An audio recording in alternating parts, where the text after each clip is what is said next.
बहुत वर्ष पहले एक राजा की दो रानियां थी। बड़ी रानी शोभा बहुत अच्छे स्वभाव की दयावान स्त्री थी। छोटी रानी रूपा बड़े कठोर और दुष्ट थी। बड़ी रानी शोभा की एक पुत्री थी, नाम था देवी। रानी रूपा की भी एक बेटी थी, नाम था तारा। रानी रूपा बड़ी चालाक और महत्वाकांक्षी स्त्री थी। वह चाहती थी कि राज्य की सत्ता उसके हाथ में रहे। राजा भी उससे दबा हुआ था। रानी रूपा बड़ी रानी और उसके बेटी से नफरत करती थी। एक दिन उसने राजा से कह दिया कि रानी शोभा और देवी को राजमहल से बाहर निकाल दिया जाए। राजा रानी रूपा की नाराजगी से डरता था। उसे लगा कि उसे वही करना पड़ेगा जो रूपा चाहती है। उसने बड़ी रानी और उसकी बेटी को राजमहल के बाहर एक छोटे से घर में रहने के लिए भेज दिया। लेकिन रानी रूपा की घृणा इससे भी नहीं हटी। उसने देवी को आज्ञा दी कि वह प्रतिदिन राजा की गायों को जंगल में चराने के लिए ले जाए। रानी शोभा ये अच्छी तरह जानती थी कि यदि देवी गायों को चराने के लिए गई तो रानी रूपा उन्हें किसी और परेशानी में डाल देगी। इसीलिए उसने अपने लड़की से कहा कि वह रोज सुबह गायों को जंगल में चरने के लिए ले जाया करे और शाम के समय उन्हें वापस ले आया करे।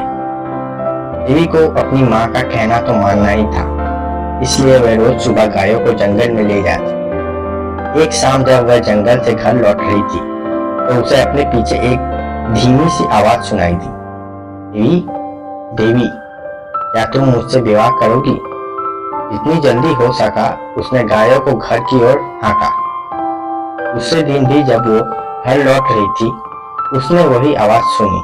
वही प्रश्न उससे फिर पूछा गया। रात को देवी ने अपनी माँ को उस आवाज के बारे में कहा। माँ सारी रात इस बात पर विचार करती रही। सुबह तक उसने निश्चय कर लिया कि क्या किया जाना चाहिए। सुनो बेटी, वह अपनी लड़की से बोली, मैं बता रही हूँ कि यदि आज शाम के समय भी तुम्हें आवाज सुनाई दे तो तुम्हें क्या करना होगा? बताइए माँ, देवी ने उत्तर दिया। तुम उस आवाज को उत्तर देना, रानी शोभा ने कहा। कल सुबह तुम मेरे घर आ जाओ, फिर मैं तुमसे विवाह कर लूंगी। लेकिन माँ, देवी बोली, हम उसे जानते तक नहीं। मेरी प्यारी देवी, माँ ने दुखी होकर कहा, जिस स्थिति में हम जीवित हैं उससे ज्यादा बुरा और क्या हो सकता है। हमें इस प्रस्ताव को स्वीकार कर लेना चाहिए। ईश्वर हमारी सहायता करेगा। संध्या को जब देवी गायों को लेकर लौट रही थी उसे वही आवाज फिर सुनाई दी। आवाज कोमल और दुख भरी थी, देवी, देवी, क्या तुम मुझसे विवाह करोगी? क्या तुम मुझसे विवाह करोगी? आवाज बोली। देवी रुक गई। उसने पीछे मुड़कर देखा लेकिन कोई उसे दिखाई नहीं दिया। हिचकिचाई। वह वहां से भाग जाना चाहती थी लेकिन फिर उसे माँ के शब्द याद आ गए। वह जल्दी से बोली, हाँ, यदि तुम कल सुबह मेरे घर आ जाओ तो मैं तुमसे विवाह कर लूंगी। तो वह बड़ी तेजी से गायों को हाँकती हुई घर चली गई। अगले दिन सुबह रानी शोभा जरा जल्दी उठ गई। उसने जाकर बाहर का दरवाजा खोला, देखने के लिए कि कोई प्रतीक्षा तो नहीं कर रहा। वहाँ कोई भी नहीं था। अचानक उसे धक्का सा लगा और वह स्तब्ध रह गई। एक बड़ा अजगर कुंडली मारे सीढ़ियों पर बैठा था। रानी शोभा सहायता के लिए चिल्लाई। देवी और नौकर भागे भागे आए कि क्या बात है। अभी एक आश्चर्यजनक बात हुई। अजगर बोला, नमस्कार। उसका सर बहुत ही विनम्र था। मुझे निमंत्रित किया गया था, इसीलिए मैं आया हूँ। आपकी लड़की ने मुझसे वादा किया था कि यदि सुबह घर आ सकूं तो वह मुझसे विवाह कर लेगी। मैं इसलिए आया हूँ। रानी शोभा की समझ में नहीं आ रहा था कि वह करे तो क्या करे।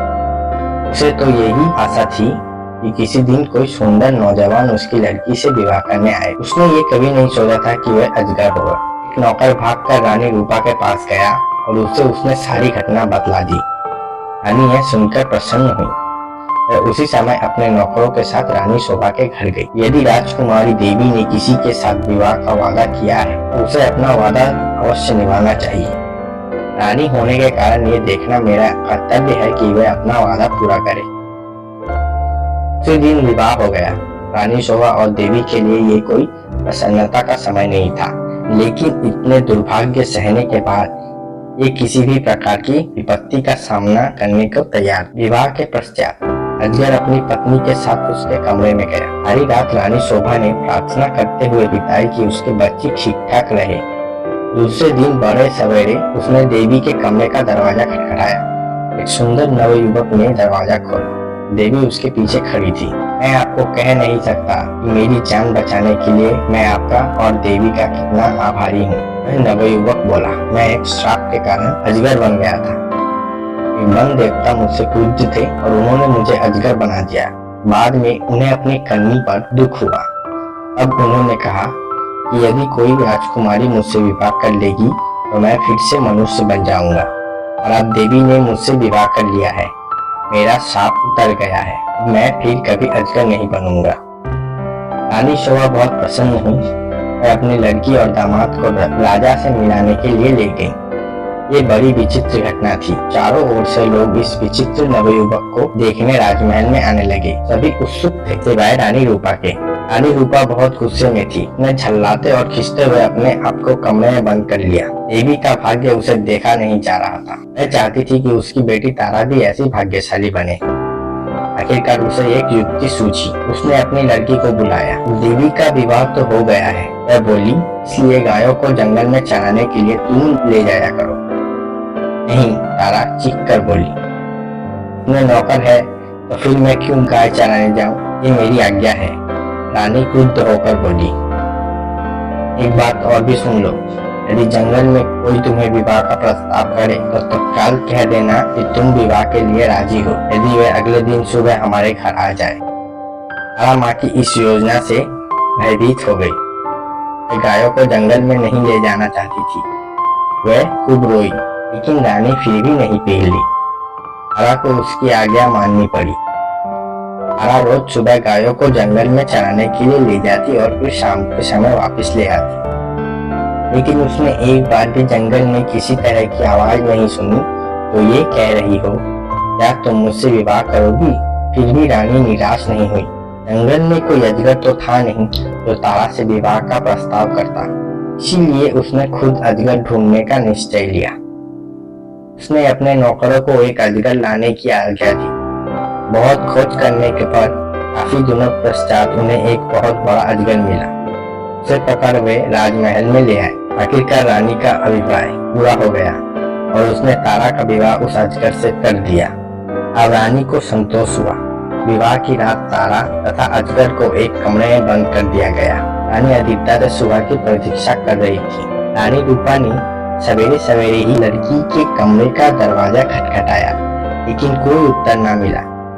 उसने जरा और जोर से दरवाजा खटखटाया, लेकिन दरवाजा तब भी ना खुला। रानी से और प्रतीक्षा ना की गई और उसने धक्का देकर दरवाजा खोल दिया। मोटा अजगर जमीन पर पड़ा हुआ था, लेकिन तारा का कहीं पता नहीं। रानी चीख पड़ी। महल में सभी ने उसका चीखना सुना। राजा और नौकर भागे आए। क्या बात है? राजकुमारी कहाँ है? सब चिल्लाए। वह तो अजगर के पेट में होंगी। रसोइया बोला, देखो वह कितना मोटा हो गया है। रानी अब बड़ी जोर जोर से रोने लगी। राजा भी रोने लगा। रसोइया अपना सबसे बड़ा चाकू ले आया। वह बोला, यदि वह अब तक जीवित हुई तो मैं राजकुमारी को बचाने की कोशिश करूंगा। उसने अजगर का पेट चीर डाला। तारा अच्छी भली जीवित थी। रसोइये ने उसे बाहर खींचा। वह चीख मारकर अपनी माँ की तरफ भागी। अजगर की मृत्यु हो गई और साथ में रानी रूपा की इस इच्छा की भी कि तारा का विवाह देवी की तरह किसी योग्य और संपन्न नवयुवक से हो।